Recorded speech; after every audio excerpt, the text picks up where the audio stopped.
తీసుకున్నాం. దీని మీద మరి విజయమ్మ గారు మరి విజయలక్ష్మి గారు ఏంది మీకెందుకు అంత బాధ? మరి ఇప్పుడు బాధ భరాయించలేక బాధపడుతున్నారు కాదండి, ఆమె బాధ భరాయించలేకనే ఈ సమస్య మధ్య యుద్ధాల మధ్య ఆమె అమెరికా వెళ్ళి అమెరికాలో పిల్లలతో చక్కగా ఫోటోలు దిగి పెడతా ఉన్నారు. ఎందుకు మరలా పాపం మీరు ఆమెను తీసుకొస్తారు? పిల్లల బాధ్యత ఉంది కదా. ఇప్పుడు కొడుకేనో మాట చెప్పాలి, బాబు అమ్మాయి వాట అమ్మాయికి అని. కొడుకు వినలేదు. అమ్మాయికి ఏమన్నా అమ్మాయికి వదిలేసి నీ పని నువ్వు చేసుకొని చెప్పాలి. అమ్మాయి వినలేదు. ఏం చేయాలి ఇద్దరి మధ్య? అందుకని ఇద్దరిని గెలవాలని ఆశీర్వదించి వెళ్ళిపోయిందాం. ఇప్పుడు ఏం చేయాలి? ఇద్దరిని గెలవాలని ఆశీర్వదించినప్పుడు మరి ఎవరిని గెలిపించాలనేది ఇప్పుడు ఆ భగవంతుడు నిర్ణయం తీసుకోవాలి. ఇద్దరిని గెలిపించడం సాధ్యం కాదు కదా. ఎవరో ఒకరు గెలవాలి, ఒకరు ఓడిపోవాలి. మరి అది పరిస్థితి పాపం. ఇద్దరు గెలవాలంటే ఈవిడ కడప ఎంపీ కింద గెలవమని ఆశీర్దించుండొచ్చు, పులివెందుల నుంచి జగన్ గెలవాలని ఆశీర్దించవచ్చు. అట్లా కాదుగా, వైఎస్ఆర్ పార్టీ గెలవాలి, కాంగ్రెస్ పార్టీ గెలవాలని.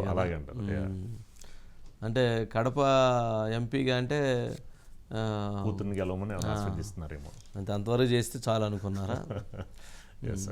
కానీ ఏదైనా కానీ ఇప్పుడు వాళ్ళ కుటుంబ పంచాయతీ, వాళ్ళ కుటుంబ వివాదం, వాళ్ళ కుటుంబంలో ఉన్నటువంటి ఆస్తుల వివాదం, వాళ్ళ కుటుంబంలో జరిగినటువంటి హత్య వివాదం, ఇది మొత్తం రాష్ట్రానికి పూసేశారు. ఇది రాష్ట్రానికి సంబంధించిన అంశం కాదు. పోలవరం ప్రాజెక్ట్ అంశం రాష్ట్రానికి సంబంధించిన అంశం.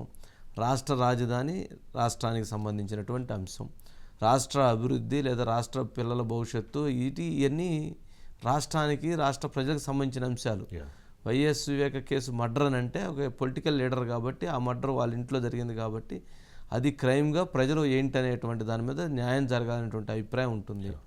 అంతేగాని వీళ్ళ కుటుంబంలో ఉన్న ఆస్తులు, ఇప్పుడు ఎవరు ఆస్తులు, ఎవరు 2004కు ముందు ఎక్కడే ఆస్తులు, 2004 నుంచి 2009కి ఎన్ని వేల కోట్ల రూపాయలు ఎలా ఆస్తులు వచ్చినాయి, ఇన్ని ప్రాజెక్టులు ఎలా వచ్చినాయి, ఇన్ని ఆస్తులను ఎలా సంపాదించారు, ఇవన్నీ ఎట్లా వచ్చినాయి, ఏమి ఇటుకెత్తారా, లేకపోతే రాళ్ళు కట్టారా, లేకపోతే గోడలు కట్టారా, లేకపోతే ఏం కట్టారు, ఏం చేశారు, మరి ఇన్ని వేల కోట్లు ఎలా వస్తాయి ఓ మనుషులకి?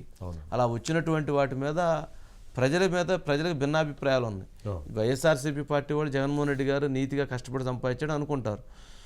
ప్రతిపక్షాలందరూ ఇది ఖచ్చితంగా అన్యాయంగా జరిగినటువంటి సంపాదన అనుకుంటారు.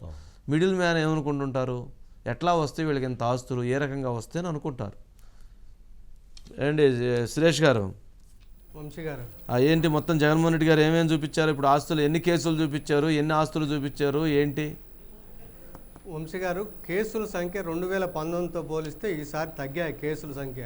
మనం మొన్నే డిస్కస్ చేసినప్పుడు 38 కేసులు నమోదయ్యాయి. అందులో ఈడీ సిబిఐకి సంబంధించి 20 కేసులు, మిగతాయి వివిధ పోలీస్ స్టేషన్లో ఉన్న కేసుల సంఖ్యలు తర్వాత ఈసారి 26 కేసులు మాత్రమే నమోదు అఫిడవిట్లో దీంట్లో నమోదు చేశారు. పులివెందులకు సంబంధించిన అఫిడవిట్లో ఇందులో అంటే ఈడీ సిబిఐకి సంబంధించి 21 కేసులతో పాటు విజయవాడలో ఒక కేసు ఉంది వంశీ గారు.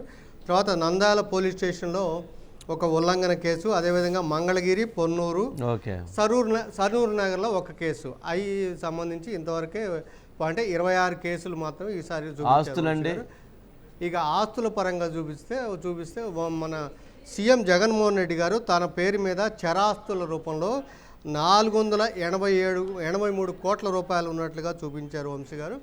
భారతీ రెడ్డి గారి పేరు మీద 119 కోట్ల రూపాయలు చరాస్తులు, ఇద్దరి మీద కలిపితే 602 కోట్ల రూపాయలు చరాస్తులు అంటే మూవబుల్ అసెట్స్ కింద చూపించారు. పిల్లలిద్దరి పేరు మీద మరొక 48 కోట్ల రూపాయలు మూవబుల్ అసెట్స్ కింద చూపించారు. మొత్తం మీద 650 కోట్ల రూపాయలు మూవబుల్ అసెట్స్ అనేది సీఎం జగన్మోహన్ రెడ్డి గారు. తర్వాత ఇమ్మూవబుల్ అసెట్స్ అంటే ఇళ్ళు కానీ లేకపోతే వ్యవసాయ భూములు, వీటి అందరికి సంబంధించి కమర్షియల్ బిల్డింగ్స్, వాటికి అన్నిటికి సంబంధించి సీఎం జగన్మోహన్ రెడ్డి గారి పేరు మీద 46,78,00,000 చూపించారు. ఆ రకంగా చూసుకుంటే 529 కోట్ల రూపాయలు సీఎం గారి ఆస్తి కింద మొత్తం, అంటే మూవబుల్ ఇమూవబుల్ రెండు కలిపితే.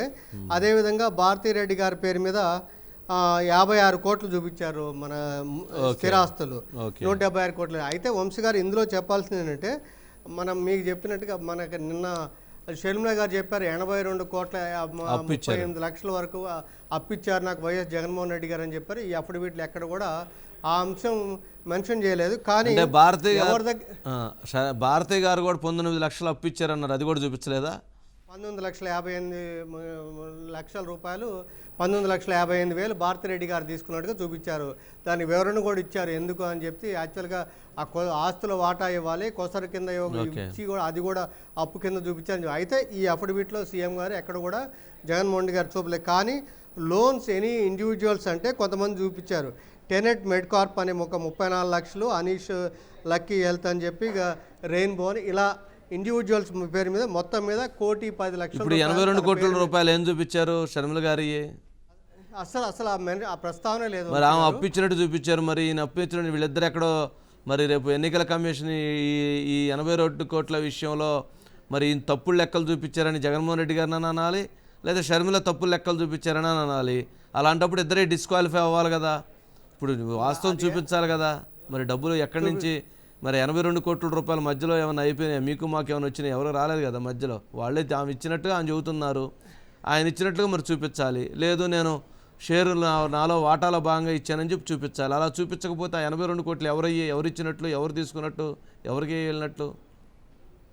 సరే, ఇందులో అప్పు తన పేరు మీద అప్పు 1,10,00,000, అయితే భార్య పేరు మీద 7,41,00,000 రూపాయలు అప్పు ఉన్నట్టుగా ఆ రకంగా చూపించారు. చూద్దాం సురేష్ గారు, ఒకసారి స్టడీ చేయండి దాన్ని కూడా ఇంకొకసారి. ఒకసారి చంద్రబాబు నాయుడు గారు శృంగవరపు కోట నుంచి, ఎస్ కోట నుంచి మాట్లాడుతున్నారు. అది ఒకసారి